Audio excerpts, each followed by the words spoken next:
Hello friends, after a long time video ಮಾಡ್ತಾಯಿದ್ದೀನಿ. So ಎಲ್ರಿಗೂ welcome back to my channel. So ಇವತ್ತಿನ ವಿಶೇಷತೆ ಏನನ್ನೋದು already ನೀವೆಲ್ಲ ಥಂಬ್ನೇಲಲ್ಲಿ ನೋಡೇ ಇರ್ತೀರಲ್ವ. ಇವತ್ತಿನ ದಿವಸ ವರಮಹಾಲಕ್ಷ್ಮಿ ಹಬ್ಬ. ಸೊ ನಿಮ್ಮೆಲ್ರಿಗೂ ವರಮಹಾಲಕ್ಷ್ಮಿ ಹಬ್ಬದ ಹಾರ್ದಿಕ ಶುಭಾಶಯಗಳು. ತುಂಬ ದಿವಸ ಆಗಿತ್ತು ವಿಡಿಯೋ ಮಾಡಿ, ನಾನು ವಿಡಿಯೋನೇ ಮಾಡಿರಲಿಲ್ಲ ಆ್ಯಕ್ಚುಲಾಗಿ. ಇವತ್ತು ಹಬ್ಬ ಅಂತ ವಿಡಿಯೋ ಮಾಡ್ತಾಯಿದ್ದೀನಿ. ಸೊ ವಿಡಿಯೋ ಮಾಡಿಕೊಡೋಕ್ಕೆ ಯಾರೂ ಇರಲಿಲ್ಲ. ಅದಕ್ಕೋಸ್ಕರ ದೇವಿಗೆ ಯಾವ ಥರ ಸೀರೆ ಉಡಿಸ್ದೆ, ಹೇಗೆ ರೆಡಿ ಮಾಡಿದ್ವಿ ಮತ್ತು ಶಾಪಿಂಗ್ ಹೇಗಿತ್ತು ಯಾವುದನ್ನು ಕೂಡ ವಿಡಿಯೋ ಮಾಡೋಕ್ಕಾಗಲಿಲ್ಲ ಕಾರಣಾಂತರಗಳಿಂದ. ಸೊ ಅದಕ್ಕೇ ಡೈರೆಕ್ಟಾಗಿ ದೇವಿ ಅಲಂಕಾರ ಮಾಡಿ ಡೈರೆಕ್ಟಾಗಿ ತೋರಿಸ್ತಾ ಇದ್ದೀನಿ ನಿಮಗೆ. ಹೇಗೆ ಕಾಣಿಸ್ತಾ ಇದ್ದಾಳೆ ನಮ್ಮನೆ ಲಕ್ಷ್ಮಿ ಅನ್ನೋದನ್ನು ಕಮೆಂಟ್ ಮಾಡಿ, ಓಕೆನಾ. ಇಲ್ಲಿ ನಾನು ವಿಡಿಯೋ ಮಾಡ್ತಾಯಿದ್ದೀನಿ, ಅತ್ತೆ ಪೂಜೆಗೆಲ್ಲ ರೆಡಿ ಮಾಡ್ಕೊತಾ ಇದ್ದಾರೆ. ಈಗ ಆಲ್ರೆಡಿ 5 ಗಂಟೆ ಆಗಿದೆ. ಆಲ್ಮೋಸ್ಟ್ ಇವತ್ತು ನೈಟೆಲ್ಲ ಮಳೆನೇ ಬಿಟ್ಟಿರಲಿಲ್ಲ ಬೆಂಗಳೂರಲ್ಲಿ. ಆ್ಯಸ್ ಯೂಶ್ವಲ್ ನಿಮಗೆಲ್ಲ ಗೊತ್ತೇ ಇರುತ್ತೆ ಅಲ್ವಾ. ಸೊ ಇಲ್ಲೂ ಕೂಡ ಹಾಗೆ ನಮ್ಮಿರೋದಲ್ಲೂ ಕೂಡ ತುಂಬಾ ಮಳೆ ಇತ್ತು. ಮಳೆ ಇದೆ ಅಂತ ಪೂಜೆ ನಿಲ್ಲಿಸೋಕ್ಕಾಗತ್ತಾ? ಇಲ್ಲ ಅಲ್ವಾ. ಅದಕ್ಕೋಸ್ಕರ ನಾನು ಅತ್ತೆ ಬೇಗ 3 ಗಂಟೆಗೆ ಎದ್ದು ಸ್ನಾನ ಮಾಡಿ ಬೇಗ ರೆಡಿಯಾಗಿ ದೇವರಿಗೆ ಅಲಂಕಾರ ಮಾಡಿ ಇನ್ನೇನು ಪೂಜೆ ಸ್ಟಾರ್ಟ್ ಮಾಡಬೇಕು. ಬ್ರಾಹ್ಮಿ ಮುಹೂರ್ತದಲ್ಲಿ ಮಾಡೋಣ ಅಂತ ಬೇಗ ಎದ್ದಿದ್ದೀವಿ. ಈಗ ಅತ್ತೆ ಕೆಳಗಡೆ ಹೋಗಿ ರಂಗೋಲಿ ಹಾಕ್ತಾಯಿದ್ದಾರೆ. ಮಳೆ ಬಂದಿದೆ ಅಂತ ನೈಟೇ ರಂಗೋಲಿ ಹಾಕೋಕ್ಕಾಗಲಿಲ್ಲ ನಮಗೆ. ಸೊ ಬೆಳಗ್ಗೆ ಎಷ್ಟು ಚಿಕ್ಕದಾಗುತ್ತೋ ಅಷ್ಟು ಚಿಕ್ಕದಾಗಿ ಹಾಕಿದ್ದೀವಿ. ಈಗ ಅತ್ತೆ ಪೂಜೆ ಸ್ಟಾರ್ಟ್ ಮಾಡ್ತಾಯಿದ್ದಾರೆ. ನಮ್ಮನೇಲಿ ಹಬ್ಬ ಪೂಜೆ ಅಂದರೆ ತುಂಬಾ ಇಷ್ಟಪಡ್ತೀವಿ. ನಾನು ಅತ್ತೆ ತುಂಬ ಮುತುವರ್ಜಿ ವಹಿಸಿ ಎಲ್ಲನೂ ಕೂಡ ಮಾಡ್ತೀವಿ. ಅದೇ ಥರ ಮನೇಲಿ ಹಸ್ಬೆಂಡು ಮಾವ ಇಬ್ಬರು ಮಾಡ್ತಾರೆ. ಬಟ್ ನಿಮಗೆ ಗೊತ್ತಿರುತ್ತಲ್ವ ಹೇಗೆ ಅಂತ. ಅವರೆಲ್ಲ ಸ್ವಲ್ಪ ಲೇಟಾಗಿ ಎದ್ದೇಳ್ತಾರೆ ಬೆಳಗ್ಗೆ. ಅದರಿಂದ ಈಗ ನಾವಿಬ್ಬರೇ ಪೂಜೆನ ಸ್ಟಾರ್ಟ್ ಮಾಡಿದ್ದೀವಿ. ಸೊ ಪೂಜೆ ಎಲ್ಲ ಮುಗಿಸಿದ್ದಾದಮೇಲೆ ಹಬ್ಬದ ಅಡುಗೆಗಳು ಕೂಡ ತಯಾರಿ ಮಾಡ್ಕೋಬೇಕು, ಟೈಮ್ ಇರಲ್ಲ ಅಲ್ವಾ. ಸೊ ನಾವೇನು ಅಂದ್ಕೊಂಡಿದ್ದೀವಿ ಅಂದರೆ ಇವತ್ತು ಟಿಫನ್ ಮಾಡೋದೇನು ಬೇಡ, ಡೈರೆಕ್ಟಾಗಿ ಹಬ್ಬದ ಊಟನೇ ಮಾಡಿ ಟಿಫನ್ಗೆ ಕೊಟ್ಬಿಡೋಣ ಅಂತ ನಾನು ಅತ್ತೆ ಡಿಸೈಡ್ ಮಾಡಿದ್ದೀವಿ. ಸೊ ಅದೇ ಥರನೇ ನಾವಿವತ್ತು ಏನೇನು ಮಾಡಿದ್ದೀವಿ ಅಡುಗೆ ಅನ್ನೋದನ್ನು ಮುಂದೆ ನಿಮ್ಗೆ ತೋರಿಸ್ತೀನಿ. ಆಲ್ಮೋಸ್ಟ್ ಎಲ್ರಿಗೂ ಗೊತ್ತೇ ಇರುತ್ತಲ್ವ ಹಬ್ಬದ ಅಡುಗೆಗಳು ಏನೇನು ಅಂತ. ಅದೇ ಥರನೇ ನಮ್ಮ ಮನೇಲಿ ಕೂಡ ಮಾಡಿದ್ದೀವಿ. ಹೇಗೆ ಕಾಣಿಸ್ತಾ ಇದ್ದಾಳೆ ನಮ್ಮ ಮನೆ ಲಕ್ಷ್ಮಿ, ನಿಮಗೆಲ್ಲ ಇಷ್ಟ ಆಗುತ್ತೆ ಅಂತ ಅಂದ್ಕೊಂಡಿದ್ದೀನಿ. ಹೇಗಿದ್ದಾಳೆ, ಹೇಗೆ ಕಾಣಿಸ್ತಾ ಇದ್ದಾಳೆ, ಅಲಂಕಾರ ಹೇಗಿದೆ ಅನ್ನೋದನ್ನು ದಯವಿಟ್ಟು ಕಮೆಂಟ್ ಮಾಡಿ ತಿಳಿಸಿ, ಓಕೆನಾ. ಇಲ್ಲಿ ಅತ್ತೆ ಪೂಜೆ ಮಾಡಿದ್ದಾದಮೇಲೆ ನಾನು ಪೂಜೆ ಮಾಡ್ತೀನಿ. ಬಟ್ ನಾನು ಪೂಜೆ ಮಾಡಿರೋದನ್ನು ವಿಡಿಯೋ ಮಾಡೋದಕ್ಕಾಗಲಿಲ್ಲ ಬೆಳಗ್ಗೆ ಹೇಗೆ ಮಾಡಿದ್ದೆ ಅಂತ. ಕ್ಷಮೆ ಇರಲಿ, ಯಾಕಂದರೆ ನಿಮಗೆ ಗೊತ್ತಿರೋ ಪ್ರಕಾರ ನನಗೆ ವಿಡಿಯೋ ಮಾಡಿಕೊಡೋರು ಯಾರೂ ಇಲ್ಲ. ಅದಕ್ಕೋಸ್ಕರ ನನಗೆ ಎಷ್ಟಾಗುತ್ತೋ ಅಷ್ಟು ನಾನೇ ವಿಡಿಯೋ ಮಾಡ್ತಾಯಿದ್ದೀನಿ. ನಮ್ಮನೇಲಿ 5:15 ಅಷ್ಟರಲ್ಲೆಲ್ಲ ಪೂಜೆ ಮುಗ್ದೋಗಿತ್ತು. ಪೂಜೆ ಮಾಡಿದ ತಕ್ಷಣವೇ ನಾನು ಹಾಲು ಕುಡಿದು ಅಡುಗೆ ಸ್ಟಾರ್ಟ್ ಮಾಡಿಕೊಂಡೆ. ಆಲ್ಮೋಸ್ಟ್ ಬೆಳಗ್ಗೆ 7:15 ಅಷ್ಟರಲ್ಲೆಲ್ಲ ಅಡುಗೆನೇ ಮುಗ್ದೋಗಿತ್ತು. Last ಒಬ್ಬಟ್ಟನ್ನು balance ಇಟ್ಕೊಂಡಿದ್ವಿ. ಯಾಕಂದರೆ ನಮ್ಮನೇಲಿ ತಣ್ಣಗಾಗೋದ್ರೆ ಒಬ್ಬಟ್ಟನ್ನ ಯಾರೂ ತಿನ್ನಲ್ಲ ಅಂತಾರೆ. ಅದಕ್ಕೋಸ್ಕರ ಎಲ್ಲರೂ ಬಂದು ಸ್ನಾನ ಮಾಡಿ ಪೂಜೆ ಎಲ್ಲ ಆದಮೇಲೆ ಒಬ್ಬಟ್ಟು ಮಾಡೋಣ ಅಂತ ಡಿಸೈಡ್ ಮಾಡಿದ್ವಿ. ಸೊ ಈಗ ದೀಪ ಎಲ್ಲ ಹಚ್ಚಿದ್ದೀವಿ. ಹೇಗೆ ಕಾಣಿಸ್ತಾ ಇದ್ದಾಳೆ ಅನ್ನೋದನ್ನು ಕಮೆಂಟ್ ಮಾಡಿ ತಿಳಿಸಿ, ಓಕೆನಾ. ಸಂಪೂರ್ಣವಾಗಿ ಈ ಥರ ಇದೆ. ಇಲ್ಲಿ ನಾನು ತಟ್ಟೆಗಳಲ್ಲಿ ಏನೇನು ಇಟ್ಟಿದ್ದೀನಿ ಮತ್ತು ಯಾವ ಥರ ಅಲಂಕಾರ ಮಾಡಿದ್ದೀನಿ, ಮುಖ ಹೇಗೆ ಅಲಂಕಾರ ಮಾಡಿದ್ದೀನಿ ಅನ್ನೋದನ್ನೆಲ್ಲ ನಾನು ಶಾರ್ಟ್ ವೀಡಿಯೋದಲ್ಲಿ ಹಾಕಿದ್ದೀನಿ ಆಲ್ರೆಡಿ. ನೀವೆಲ್ಲ ನೋಡೇ ಇರ್ತೀರ ಅಲ್ವಾ.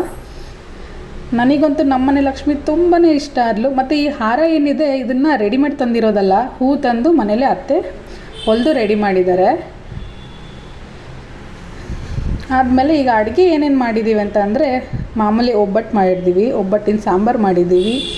ಆಮೇಲೆ ಕಾಳುಗೊಜ್ಜು, ಅನ್ನ, ಆಮೇಲೆ ಇನ್ನೂ 2 ಥರ ಪಲ್ಯ ಮಾಡಿದ್ವಿ. ನನಗೆ ನೆನಪಾಗ್ತಿಲ್ಲ ಸಡನ್ನಾಗಿ ಹೇಗೆ ಹೇಳಬೇಕು ಅಂತ ಗೊತ್ತಾಗ್ತಿಲ್ಲ.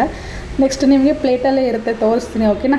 ಕೋಸಂಬರಿ ಮಾಡಿದ್ದೀವಿ, ಕಾಳುಗೊಜ್ಜು, ಅದಾದಮೇಲೆ ಹುರುಳಿಕಾಯಿ ಪಲ್ಯ ಮಾಡಿದ್ವಿ. ಇಷ್ಟು ಐಟಮ್ನ ಮಾಡಿದ್ವಿ ಬೆಳಗ್ಗೆ ಟಿಫನ್ಗೆ ಅಂತಲೇ. ನಾನು ಯಾಕೆ ಇಷ್ಟು ದಿವಸ ವೀಡಿಯೋ ಮಾಡಿಲ್ಲ, ಏನಾಗಿದೆ ಅನ್ನೋದು ನಿಮಗೆಲ್ಲರಿಗೂ ಆಲ್ಮೋಸ್ಟ್ ಕ್ಯೂರಿಯಾಸಿಟಿ ಇರುತ್ತೆ ಅಲ್ವಾ. ಸೊ ಆ ಕ್ಯೂರಿಯಾಸಿಟಿನ ಹಾಗೆ ಇಟ್ಕೊಂಡಿರಿ, ನಾನು ಆದಷ್ಟು ಬೇಗ ರಿವೀಲ್ ಮಾಡ್ತೀನಿ, ಓಕೆನಾ. ಈಗ ಪೂಜೆ ಎಲ್ಲ ಮುಗಿಸಿದ್ದಾದಮೇಲೆ ಟಿಫನ್ ಮಾಡಬೇಕು. ಟಿಫನ್ ಆದಮೇಲೆ ಮತ್ತೆ ಸ್ವಲ್ಪ ರೆಸ್ಟ್ ಮಾಡಿದ್ವಿ. ರೆಸ್ಟ್ ಮಾಡಿದ್ದಾದಮೇಲೆ ಸಂಜೆಗೆ ಆಲ್ಮೋಸ್ಟ್ ಎಲ್ಲರೂ ಅರ್ಶಿನ ಕುಂಕುಮಕ್ಕೆ ಬರ್ತಾರಲ್ವ. ಸೊ ಅದ್ರ ಪ್ರಕಾರ ಅದನ್ನೆಲ್ಲ ರೆಡಿ ಮಾಡ್ಕೋಬೇಕಾಗಿತ್ತು. ಸೊ ಅದಕ್ಕೆ ಐಟಮ್ಗಳೆಲ್ಲ ರೆಡಿ ಮಾಡ್ಕೊಂಡ್ವಿ. ಈಗ ಅತ್ತೆ ಇಲ್ಲಿ ಕೂತ್ಕೊಂಡು ಆಲ್ರೆಡಿ ದೇವ್ರ ಹತ್ರ ಬೇಡ್ಕೊತಾ ಇದ್ದಾರೆ.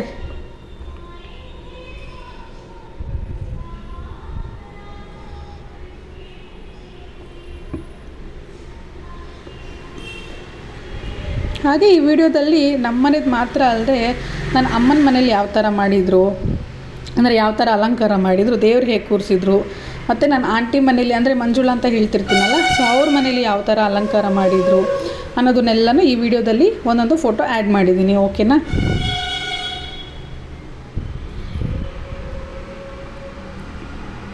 ನೋಡಿ ದೀಪ ಹಚ್ಚಿದಾಗ ಈ ಥರ ಕಾಣಿಸ್ತಾ ಇತ್ತು. ಈಗ ಹಸ್ಬೆಂಡ್ ಪೂಜೆ ಮಾಡ್ತಾ ಇದ್ದಾರೆ ನೋಡಿ. ಅವ್ರು ಯಾರು ನಾನು ಪೂಜೆ ಮಾಡಿದಾಗ ಯಾರೂ ವೀಡಿಯೋ ಮಾಡ್ಕೊಳಕ್ಕೆ ಇರಲಿಲ್ಲ, ಬಟ್ ಅವರು ಪೂಜೆ ಮಾಡೋ ಟೈಮಲ್ಲಿ ಮಾತ್ರ ನಾನು ವೀಡಿಯೋ ಮಾಡಿದ್ದೀನಿ.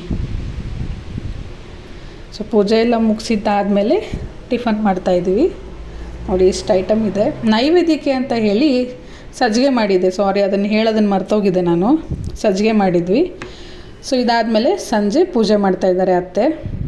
ನಮ್ಮನೇಲಿ ಆಲ್ಮೋಸ್ಟ್ 6 ಗಂಟೆ ಅಷ್ಟರಲ್ಲೆಲ್ಲನೂ ಸಂಜೆ ಪೂಜೆ ಮುಗಿಸ್ಕೋತೀವಿ ನಾವು. ಸೊ ಅವ್ರು ಪೂಜೆ ಮಾಡಿದ್ದಾದಮೇಲೆ ನಾನು ಪೂಜೆ ಮಾಡಿದೆ. ಅದಾದಮೇಲೆ ನಿಮಗೆಲ್ಲ ಗೊತ್ತೇ ಇರುತ್ತಲ್ವ, ವರಮಹಾಲಕ್ಷ್ಮಿ ಅಂದರೆ ನಮ್ಮ ಲೇಡೀಸಿಗೆ ಏನೋ ಒಂಥರ ಖುಷಿ, ಚೆನ್ನಾಗಿ ರೆಡಿ ಆಗೋದು. ದೇವ್ರಿಗೆ ಹೆಂಗೆ ಅಲಂಕಾರ ಮಾಡ್ತೀವಿ ಅದೇ ಥರ ನಾವು ಕೂಡ ಅಲಂಕಾರ ಆಗ್ತೀವಿ ಅಲ್ವಾ. ಸೊ ಅದೇ ಥರ ಎಲ್ಲರೂ ಕೂಡ ರೆಡಿ ಆಗಿದ್ವಿ. ಅದಾದಮೇಲೆ ಅಕ್ಕಪಕ್ಕದ ಮನೆಯವ್ರನ್ನ, ಸಂಬಂಧಿಕರನ್ನ ಎಲ್ಲರನ್ನೂ ಕೂಡ ಹೋಗಿ ಅರ್ಶಿನ ಕುಂಕುಮಕ್ಕೆ ಕರಿತೀವಿ.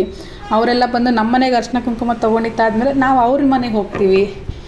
ಅವ್ರ ಮನೆ ಲಕ್ಷ್ಮಿ ಹೇಗೆ ಕೂರಿಸಿದ್ದಾರೆ ನಿಮ್ಗೆ ಗೊತ್ತಿರುತ್ತಲ್ಲ ಲೇಡೀಸ್ ಎಲ್ಲ ಹೇಗೆ ಅಂತ, ಅದೇ ಥರನೇ ನಾವು ಕೂಡ ಯಾರ್ಯಾರ ಮನೇಲಿ ಹೇಗೆ ಕೂಣಿಸಿದ್ರು, ಹೆಂಗೆ ಮಾಡಿದ್ರು ಅನ್ನೋದನ್ನೆಲ್ಲ ಗಾಸಿಪ್ ಇರುತ್ತಲ್ಲ, ಸೊ ಅದೇ ಥರನೇ ನಾವು ಕೂಡ ಮನೇಲಿ ಮಾತಾಡ್ಕೊತಾ ಇದ್ವಿ.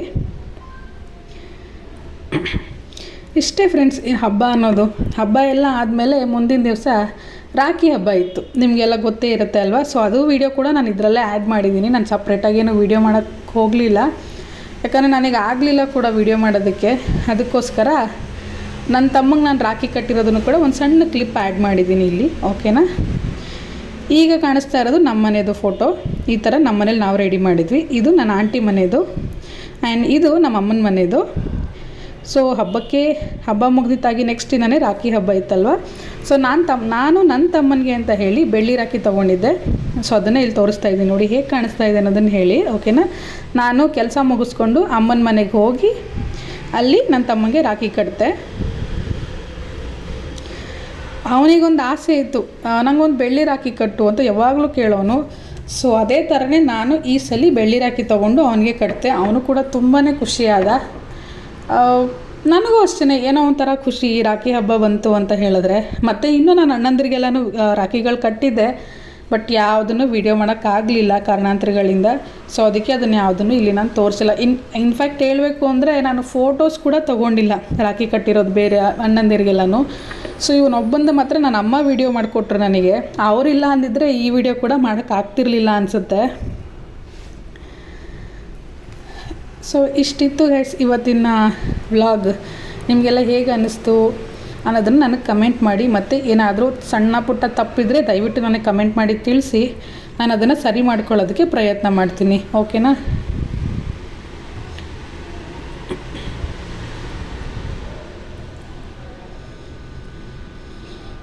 ಸೊ ಫ್ರೆಂಡ್ಸ್, ನಾನು ಈ ವಿಡಿಯೋನ ಇಲ್ಲಿಗೆ ಎಂಡ್ ಮಾಡ್ತಾಯಿದ್ದೀನಿ.